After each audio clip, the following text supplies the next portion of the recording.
is unbelievable. To have the Japanese record, to make the Japanese Olympic team for the marathon, you got to be something special to do that. Yeah, and we see Colin Benny there on the line too.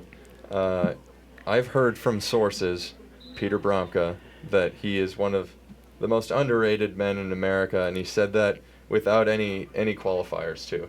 So I don't know if he was talking running or, but this is the IncubatorU 10,000 meter race here, and it's off. Willie Milam there, one of the pacers, goes to the front of Roots running, and then Frank Lara there follows him up. And the pace here is set for Olympic trials standard pace. So they want to hit 14 flat through the 5K. But we never, like, the second half of the race, we know there's a lot of firepower in here, and things could get a little crazy after they hit that 14-minute mark. Yeah, it looks like they're, really rushing to get their position here and to settle down and to settle in. The first lap was a little bit more crazy than in the women's race. But I think they may be settling down a little bit now, maybe a little bit quick, I think, on this first lap. But once they're in that single file train, they should find a nice rhythm and settle down at least for the first few laps. Yeah, gentle start here, maybe 65 seconds for the first lap. But, there's always that adrenaline at the start. You have to disregard that first lap, I think, always in the race. It doesn't really, set the scene for the whole race. That's when people, they just need to get their position. And once they have their position and they settle down and into the rhythm. Looks like Galen, he's still looking for his position there. He hasn't slotted in yet. He's trying to find a seat on the bus right now. Everybody's telling him, no, you got to move up. 67.2 is the time for or the lap split for 28 flat, and 65.9 for the first lap here with Willie Milam out front. Chris Derrick in the field too as well, slated right behind Juan Luis Barrios there. Chris Derrick, the member of the Bowerman Track Club, and he's got a personal best of 27.31, but that's from college a few years back. So he's in here running a 10,000 meters. Getting on the track again for the first time in a while. He was on the track also down at the Sound Running Invite, or the track meet down south. But turning to the track, and he ran a few shorter distance races last year too during the lost year in 2020, but actually jumped into like a 3K and I believe a 1500 too. It was definitely a bit of a bit of an experiment year for some people last year, just to try different things, and there was, I suppose, you could take risks and take chances, and I suppose revisit some of the shorter distances when there was nothing really on the line at the end of the day. And 67 was that lap there going through the start finish line. So 2:46 here through the K, 2.5 laps. And we're coming up to 1,200 meters here. We were checking stats, and for the women's 10,000 meters, they just missed the meet record. The meet record's held by Shalane Flanagan. It's 31:38. So that record stands. But the two steeplechase records went down today. 8:18 for Mason Fairlick, and then 9:21 for Courtney Frericks. And we'll see if this record here in the 10,000 can stand the test of time in the men's race. It's 28:02 by Zuhair Talbi, who actually ran 27:20 recently down at the Sound Running track meet. So he's on fire right now this year. Now it does look like they're definitely focused in on 28 minutes here. I think that's what most of these runners will be happy with tonight, just to go for that trials pace and to just get as many as possible around safely within the time. And yeah, like you said, the real race starts in the second half of the race at least, but as you get closer to that final mile and that final 800, then that's when we'll start to see things roll. The third lap was a 66 mid there, and now we're coming up to the 1600 split with Willie Milam up front.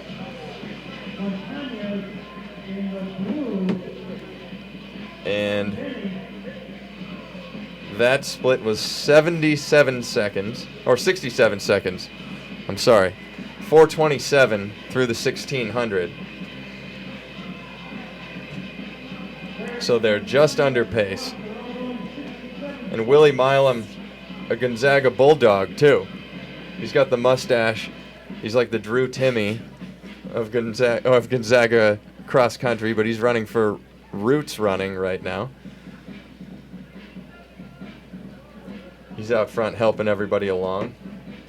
You got Colin Benny in that 4th position. 5 minutes through 2K.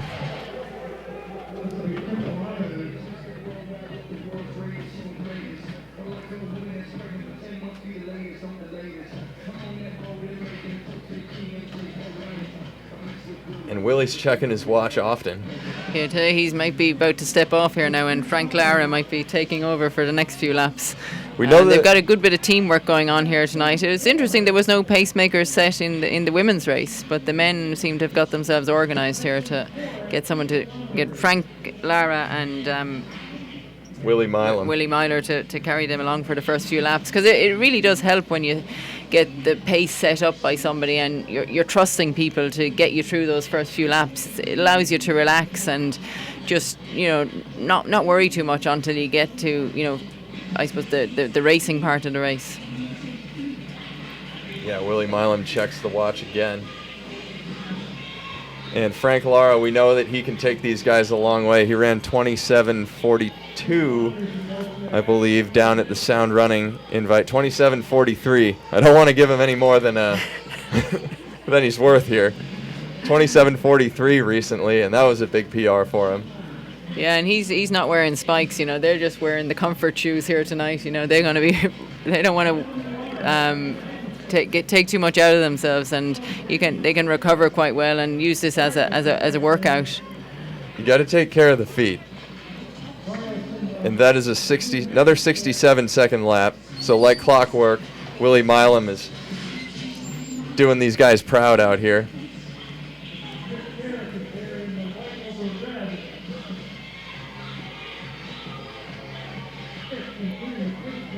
So 6:42 through 2400. They need 6:43 for 28 flat pace. And Milam's on it.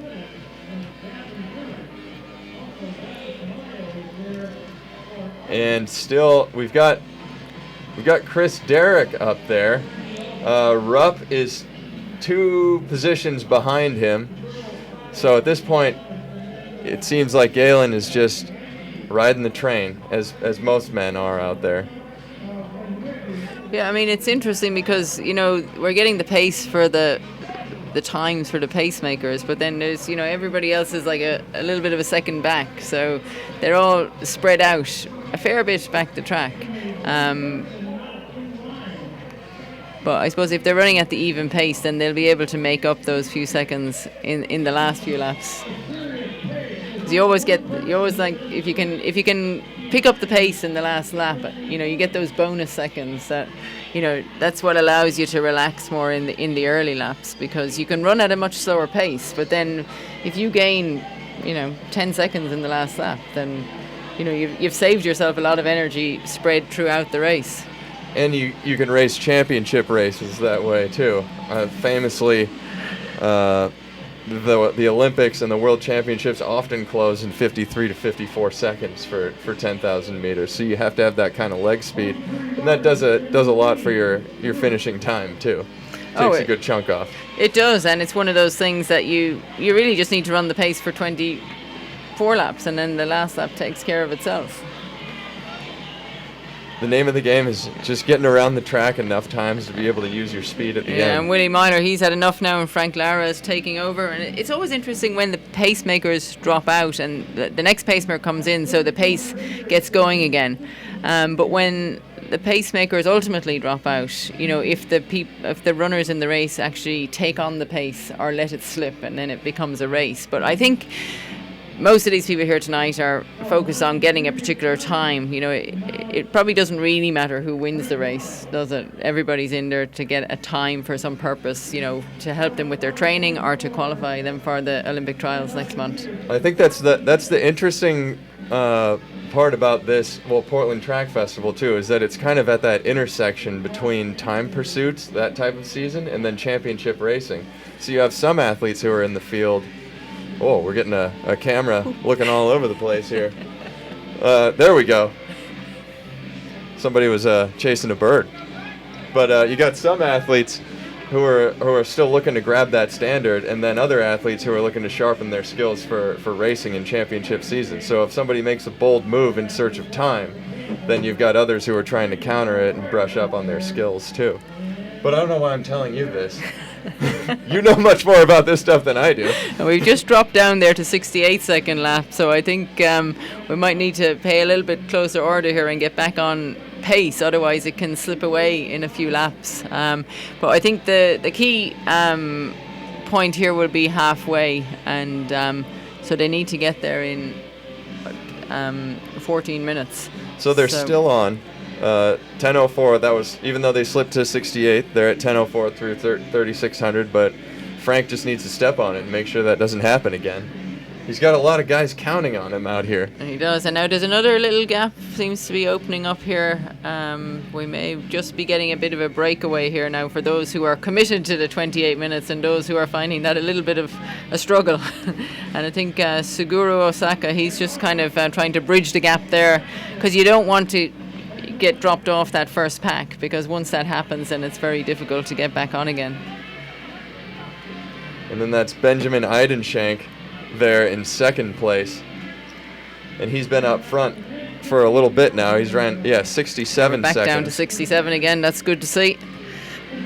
So Frank making a gap, but Colin Benny jumping up there to reel everybody back, and it looks like Colin Benny up there, and then Juan Luis Barrios is on Eidenshank's shoulder moving past him, and Chris Derrick, this is good to see, he's jumping up as well.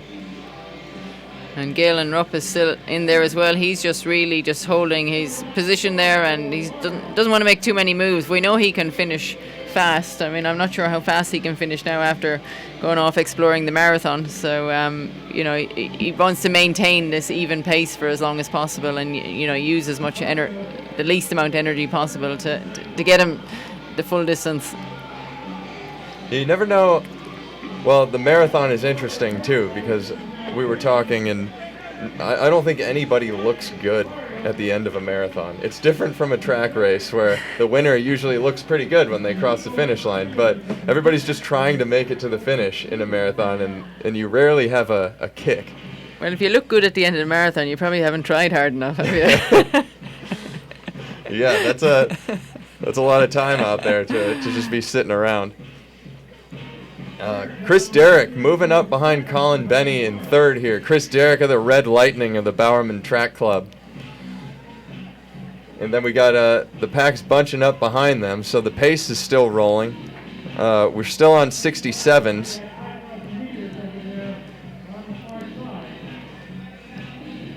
So and the next lap round will be at halfway, so we'll have to make sure we get a good view of that, because once you reach your target at halfway, then I think you're kind of on the countdown. Then you're getting towards the single digits. It's kind of like an out and back run, I guess. It is. Once you're at halfway, you're over the hill, and it's pretty much all downhill from there. You're on the countdown, and you just got to keep hanging in there for one more lap. That's all you think here. I think it's just keeping in touch for one more lap, and everybody is keeping in touch here back. Everybody here. We got 5,000 meters coming up. Frank Lara on the front. And we're looking for 14 minutes here, and I think we should be able to get that. Another 67 seconds through 4,800 meters. So some movement up there. Nico Montanez sandwiched between Chris Derrick and Galen Rupp. A sandwich of champs. And Frank Lara, he's done his work. They've gotten there right around 14 minutes. Flat. 14 flat on the nose.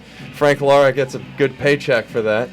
He did some work, but now he leaves it to Colin Benny up front. And this is where it gets interesting here now to see if we can, keep the pace up or does it drop back a little bit. And, the longer you can keep it up for, then the better. Otherwise, you got to make up time in those last few laps. And only some people can do that. So it's okay to let it slip a little bit because you can make it up in that last lap, but you never want to. No, but not everybody can make it up. So I think there's pressure on a lot of people here to help out and to keep the pace honest and to keep, helping each other. As you can see, the pack is splitting here a little bit now. You've got the committed and those who are unsure. Well, yeah, those that are unsure better make a decision pretty soon. We've got Suguru Osako, Sugar, as the team calls him. He's wearing the Dave Waddle hat right now, so maybe he's got the kick. Yeah, well, he's definitely not. He doesn't want to let any gaps open up here, and that is the key here: is to no gaps, and to just keep hanging in there. And Galen, he looks like he's got everything covered here. I mean, he hasn't run a track race for over 2 years now, and so to be back on here again, it's nice when you go away from the track and then you come back.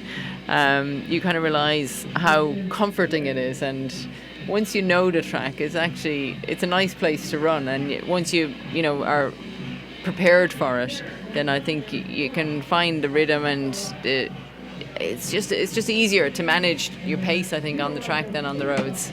He's in the friendly confines of the electric forest here, so he can let his guard down and just let things roll. He'd probably call this his home track, I'd say. Would this be? This is Galen Rupp's home track. He's run here a couple of times. He's won a 10,000 meters here.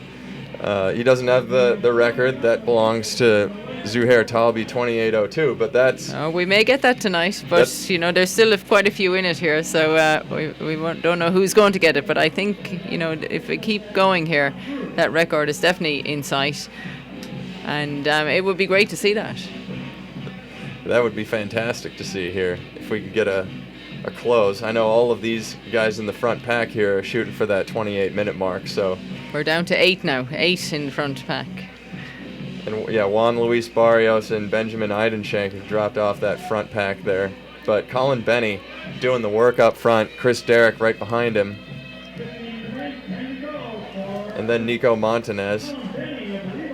And Yoshida is in there as well. He's also wearing the hat, just like Suguru. Well, so we've got marathoners up there, Chris Derrick, Galen Rupp, Suguru Osako, and Yuya Yoshida. Well, I'm sure Yoshida's been following Suguru in training a lot recently, so he knows just to hang in there, and he'll get a good result. Yeah, Suguru's probably a marked man for Yoshida right now. He's he's got a couple national records. He does. I'd say he's probably an inspiration to him more than a target. He's probably feeling privileged to be keeping up here, and for as long as he can. More of a friendly approach. I think so, and I think when you run a race like this, if you're familiar with somebody in the race, like Yoshida, he probably doesn't know too many others in the race. He probably knows Galen Rupp, just from watching him in races. But when you have people that you're familiar with, then you kind of think, I know this person, I've got to be able to keep up with them, and you can focus in on that. So it gives you that little bit of target motivation to keep going and to believe that you should be here. Well, 67 again, 67 high for that lap. We need 67 lows for 28 flat. So they're at 17:57 through 6,400 meters. So 17:55 is on pace for 28 flat. So they're 2 seconds off right now of that pace. But Colin Benny is doing all the work here.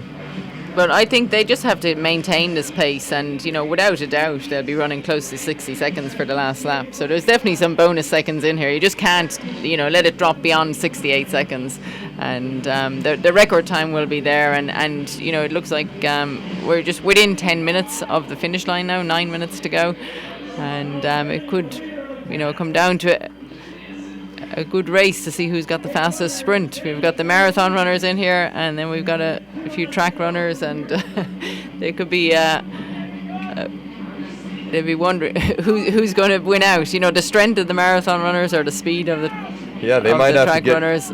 I mean, you know, at the end of a 10,000 meters, you just don't know. It's not as simple as, you know, being the fastest person, but who's also, you know, I suppose spread their energy more evenly throughout the race. Galen Rupp looking like pushing Nico Montanez out to the outside there. I know, that's interesting, trying to pass on the inside already. Maybe he's just holding his ground, I think, and he's found his space in there and he doesn't want to give it up now. That's what it looks like. There's nowhere to go for him on the inside there. Yeah, it's a bit of a tight sandwich there. He's pushing him out wide, I think. Yeah, and Benny up front, Chris Derrick hanging in here, Nico Montanez on the outside.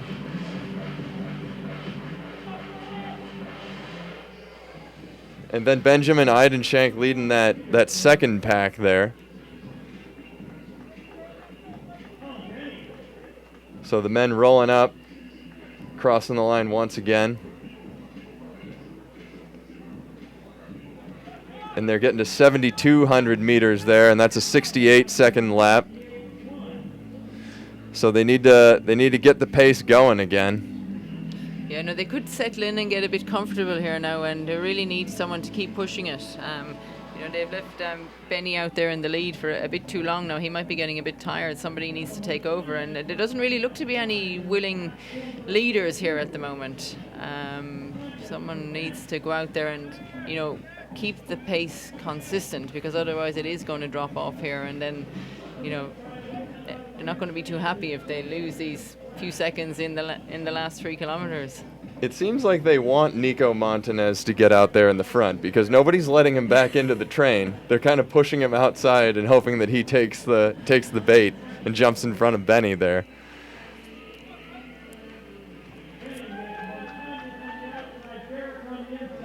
But now, yeah, Benny back to still at the front.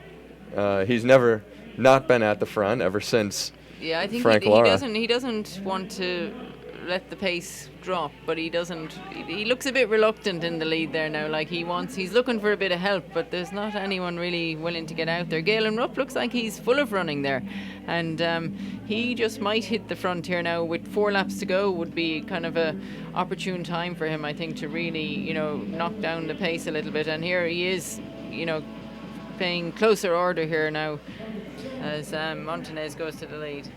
Yeah, Montanez does take that and go to the lead here. 7,600 meters was passed the last time they crossed the finish line, and that was in 21:22, and the pace that they should be on if they want 28 flat is 21:16, so they've let the pace slip. Hopefully Nico Montanez can pick it up, but like you said, Galen Rupp looks very good. And Chris Derrick pushing out there too. Maybe Rupp is going to the front right now. So yeah, they just lost about 6 seconds there on the even pacing. So Galen has realised this, I think, and he probably thinks, I can only run 60 here. That's only going to gain me 6 seconds, so I better push on here. Otherwise, the job could become a bit more difficult. So the pace comes back to 66s on that last lap with Galen Rupp, the American record holder in this event, taking the front through 8K. And 8K was passed in 22:29 on the track. And now Galen Rupp, once he goes to the front, I don't think he wants anybody hanging around with him. He's not trying to do anybody any favors here. No, well, this is a thing that athletes do when they run a 10,000 meters. They set a point in the race where they decide, okay, I'm going to go hard from this point. So it's been a fairly comfortable ride, you know, up onto 1 mile to go. He's just coming up at 1 mile to go now. And, you know, you think, okay, I can pick up the pace for 4 laps. And I think when someone decides to do that and they make their mind up, I know he's kind of slotted back down again as I say that. So he probably needs to get going again here. Now, it'll be interesting to see, does he really put in a big effort for that final mile? And, you know, it depends if the athletes trust their last 400 metres or if they feel like they need to break this group up a bit. I don't know, is there somebody in here who would threaten Galen that he'd be feeling like, no, I've got to break away here? We've got Suguru Osako and Yoshida is still in as there. well, yeah. So, you know, that's 3 marathon runners, so maybe they need to get away here, or they still believe they got some speed in their legs and they're gonna, Well, now Chris Derrick hanging in there protecting his position, because it looks like Yoshida is trying to make a move around him, and he gets past him. And now Suguru Osako goes to the front. Sugar throwing in some spice up there, taking the lead. And Galen is going with him. Nico Montanez now protecting that inside part of the track. He's turning the tables a little bit, but Galen moves in. He knows how to do this. Well, anyone who is starting to feel a bit comfortable there now is going to be feeling a bit under pressure, as this is going to be a long run from home here for Suguru, and Galen will be happy with that. I think Yoshida will be happy with that, and they're just going to keep pressing the pace now and not leave it to the sprinters to have an easy ride to that last lap.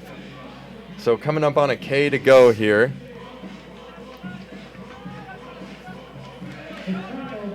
And Osako is in the lead, and then Rupp, and then Yoshida. Yoshida is looking like he's working a little bit. His form's going, but he's a marathoner. He's tough and he can hang in these later stages in the race. But I think you have to forget about that when you decide to run a track race. You don't think of yourself as a marathon runner. You think of, I'm going to go out here and run the best I can over 10,000 meters, and the better I can run over 10,000, the better I can run over the marathon. And you don't kind of reduce yourself to a marathon runner, because you have to be good at 10,000 as well if you want to be competitive in the marathon. And these guys, so the pace is ratcheting down. It's the fastest lap since the first lap of the race. Another 65 as Osako goes to the front. And now it's just Osako and Rupp. A battle shaping up here, and Osako's trying to get a little daylight on Rupp. But I don't know if that's going to happen. He's ratcheting it down a little bit. He tightens it up, able to link back up to that front engine, couple his car. Who's that?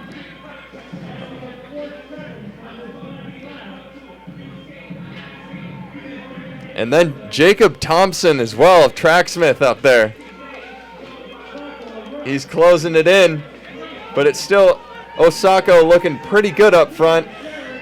This is going to be an interesting last lap here. 3 to go with the bell lap, and who can kick it down? We're hitting the bell right now. We're in the last lap of the race, and it's Suguru Osako, Galen Rupp, and Jacob Thompson. Another 65-second lap there.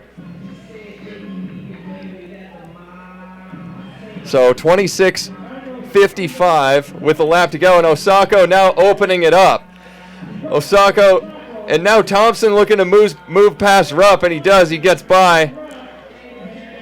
And Thompson has his sights set on Suguru Osako now, too. I'd say Suguru probably doesn't realize that Thompson is so close to him here, so he's got to really keep going. He might need a little peek over his shoulder there, I think. Jacob Thompson, a former Kentucky athlete, he's got a 28:09 personal best, and now he's fighting Suguru Osako, who we know loves homestretch battles. And look at Yoshida coming up on the outside as well. It looks like it's all Suguru Osako, though, as he comes to the line, 27:56. And Thompson with his arms up. He's punched his ticket to the Olympic trials. And then Rupp comes in. And stadium record? That's another stadium record, another meet record. Chris Derrick comes in, a 61-second final lap for Suguru Osako. That's superb running for, that's just fantastic. And you need, when you get a run like that, it's a break in your training, and it's also a boost. It gives you a lot of motivation to go back to your second block of training now, leading, the next step is towards the Olympic marathon. So now, last mile of 4:19 for that 10.